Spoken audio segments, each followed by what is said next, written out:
ఆధ్యాత్మిక క్షేత్రం తిరుమల గగనతల భద్రతపై టీటీడీ దృష్టి సారించింది. ఎక్కడ డ్రోన్ ఎగిరినా టెక్నాలజీతో తిప్పికొట్టేలా యాంటీ డ్రోన్ సిస్టమ్ ని అందిపుచ్చుకోవాలని భావిస్తోంది. కొండపై భద్రతకు పెద్దపీట సరే, మరి కేంద్రం అనుమతిస్తుందా?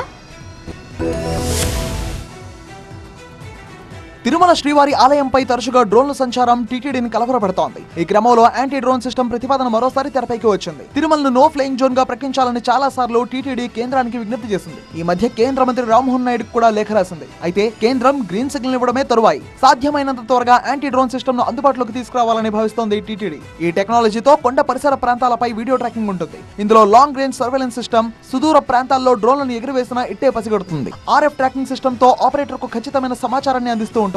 ఆర్ఎఫ్ ట్రాకింగ్ సిస్టమ్ అనుమానిత వస్తువుల్ని ఐడెంటిఫై చేయగానే మొబైల్ రెస్పాన్స్ టీమ్ అలర్ట్ అవుతుంది. ఆ తర్వాత జామింగ్ సిస్టమ్ ను యాక్టివేట్ చేస్తారు. దీంతో డ్రోన్ ను నియంత్రించే సంకేతాలను నియంత్రించి అడ్డగిస్తోంది.